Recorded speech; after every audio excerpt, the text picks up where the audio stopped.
LDF Devikulam മണ്ഡലം കമ്മിറ്റിയുടെ നേതൃത്വത്തിൽ നടന്നു വന്നിരുന്ന വികസന വിളംബര ജാഥ ഇന്ന് സമാപിക്കും. ജാഥയ്ക്ക് അടിമാലിയിൽ സ്വീകരണമൊരുക്കി കഴിഞ്ഞ മാസം 28-നായിരുന്നു വികസന വിളംബര ജാഥയ്ക്ക് തുടക്കം കുറിച്ചത്.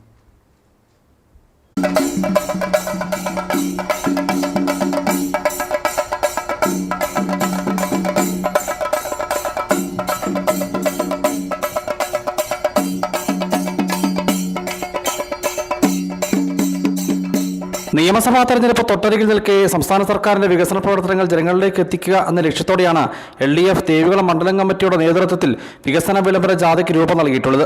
Advocate A. രാജി MLA ക്യാപ്റ്റനായും അഡ്വക്കേറ്റ് MM. മാത്യു വൈസ് ക്യാപ്റ്റനായും അഡ്വക്കേറ്റ് T. ചന്ദ്രപാൽ ജാഥ മാനേജരുമായിട്ടാണ് വികസന വിളംബര ജാഥ നടന്നു വരുന്നത്. ജാഥയ്ക്ക് അടിമാലിയിൽ സ്വീകരണമൊരുക്കി.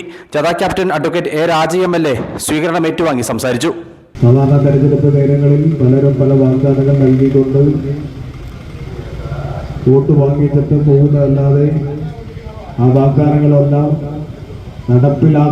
നടപ്പിലാക്കാൻ വേണ്ടിയുള്ളതാണ് എന്ന് കാണിച്ചു തന്ന ഒരു ഗവൺമെന്റ് ആയിരുന്നു കേരളത്തിലെ ഇടതുപക്ഷ ജനാധിപത്യ മുന്നണിയുടെ ഗവൺമെന്റ്. ഈ കഴിഞ്ഞ 10 വർഷക്കാലം കൊണ്ട് നിരവധിയായിട്ടുള്ള പ്രവർത്തനങ്ങൾ, വികസന പ്രവർത്തനങ്ങൾ നടത്തുന്നതിന് നമ്മുടെ സർക്കാരിന് സാധിച്ചിട്ടുണ്ട്. 4 ദിവസങ്ങളിലായി ക്രമീകരിച്ചിരുന്ന ജാഥയ്ക്ക് ഇന്ന് വൈകിട്ട് സമാപനമാകും. ഇരുപുപാലത്ത് സമാപന സമ്മേളനം നടക്കും.